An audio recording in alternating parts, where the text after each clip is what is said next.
দুবাইতে ক্যাফেটেরিয়া আর হোটেলের বিজনেস করা এত সহজ না ভাই। এই যে ক্যাফেটেরিয়াটা দেখতে পাচ্ছেন, এটা কিন্তু বন্ধ হয়ে গেছে।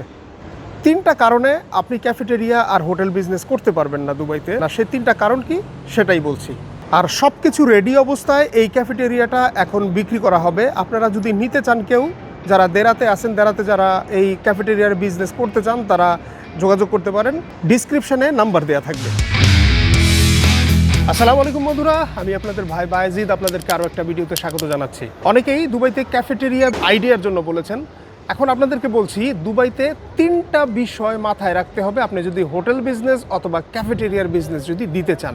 সে তিনটা বিষয় হচ্ছে, এক নম্বরে আপনাকে লোকেশন নির্বাচন করতে হবে। যেই লোকেশনে আপনি আপনার খাবারগুলো বিক্রি করতে চাচ্ছেন, সেখানে আপনার কাস্টমারটা আছে কি না। যেমন আপনি ধরুন, আপনি কোথাও ফিলিপিনো বেশি থাকে, সেখানে আপনি বাঙালি খাবারের দোকান দিলেন, সেটা কিন্তু চলবে না। যেখানে বাঙালি বেশি আছে, সেখানে আপনি ফিলিপাইনের খাবার বা আদার্স অন্য কোনো দেশের খাবার আপনি বিক্রি করলেন, সেটাও কিন্তু আপনার চলবে না।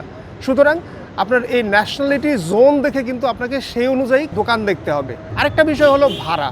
আপনি যদি সমন্বয় না করেন যে আপনি এখানে কতটুকু আশা করেন আপনার কাস্টমার আসবে এবং সে অনুযায়ী আপনার ইনকামটা কতটুকু হবে এবং ভাড়াটা এখানে কতটুকু হওয়া উচিত, সে বিষয়টা যদি আপনি মাথায় না রাখেন, তাহলে কিন্তু আপনি ব্যবসায় সুবিধা করতে পারবেন না। আর ফাইনাল যেই অপশন, খুবই গুরুত্বপূর্ণ একটা বিষয়, যার জন্য বেশিরভাগ ক্যাফেটেরিয়া বন্ধ হয়ে যাচ্ছে। যেমন আমার পেছনে যেটা দেখতে পাচ্ছেন, এটাও কিন্তু শুধুমাত্র এই কারণে বন্ধ হয়েছে, সেটা হলো ভালো বাবুর্চি। আপনি ভালো বাবুর্চি যদি না আনতে পারেন, আপনার যদি স্পেশাল কোনো কোয়ালিটি যদি খাবারে না থাকে, তাহলে কিন্তু কাস্টমার আপনার দোকানে আসবে না।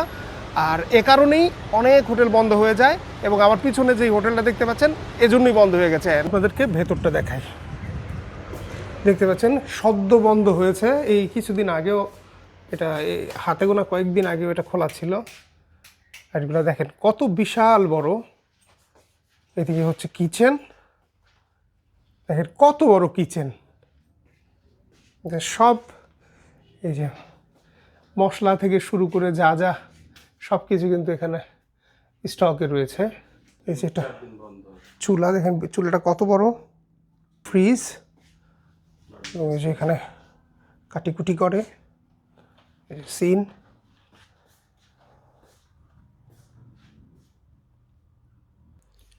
ফ্রিজ দেখুন কত বড় ফ্রিজ। এগুলো সব কিছু আপনারা একসাথে পেয়ে যাবেন। আপনাকে আর কোনো কিছুই করতে হবে না, জাস্ট এসে আপনি ব্যবসা শুরু করবেন। সব কিছু এখানে, যে ক্যাশ এখানে। আর এটা হচ্ছে এই টি স্টল, এখানে চা, এবং এই যে এটা হচ্ছে আপনার আরেকটা সার্ভ জোন, এটা উইন্ডো। হ্যাঁ, এটা আরেকটা।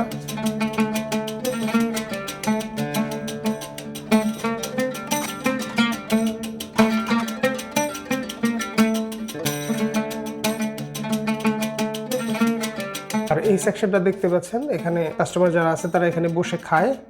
টেবিল, এগুলো সব এখানে গুছিয়ে রেখে দিয়েছে। তো এগুলো আপনি বিছিয়ে নেবেন যদি আপনি এখানে সার্ভ করেন। পাশাপাশি এখানেও একটা ফ্রিজ আছে, ছোট্ট একটা সিন আছে এখানে। যে দেখতে পাচ্ছেন, এগুলো কিন্তু আউটসাইডে বসার জন্য কিন্তু জায়গা আছে। ওই পাশে আপনাদেরকে দেখাচ্ছি, ঠান্ডা বাতাস দেওয়ার জন্য এই দুইটা। আর পাশাপাশি এই চেয়ারগুলো আপনি আউটসাইডে বসার জন্য। আর আউটসাইডের জায়গাটা হচ্ছে এই যে, এটাই হচ্ছে আউটসাইডের জোন। এখানে এই যে উইন্ডো দেখতে পাচ্ছেন, এটা হচ্ছে উপরের সামিয়ানা বলে বা যাই বলে। এখানেই চেয়ারগুলো আপনার বেছাবে। এখানে অলরেডি আরটিআর পারমিশন নেওয়া, বছরে বাৎসরিক 10,000 দিরহাম এখানে আপনার দিতে হবে। আপনারা যারা দোকানদারি করবেন, এই বিষয়টা আপনাদেরকে এনশিওর করে নিলাম।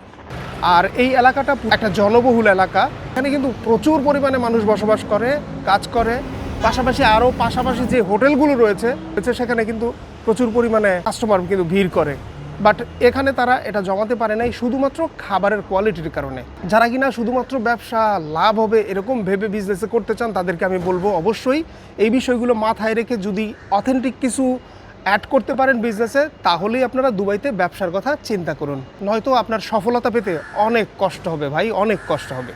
তো ভাই, এই ছিল ভিডিও আজকের মতো। যারা ভিডিও আমার চ্যানেলে অডিয়েন্স বাট সাবস্ক্রাইব করেন নাই, প্লিজ চ্যানেলটা সাবস্ক্রাইব করে আমার পাশে থাকবেন। ভালো থাকবেন সবাই। আসসালামু আলাইকুম।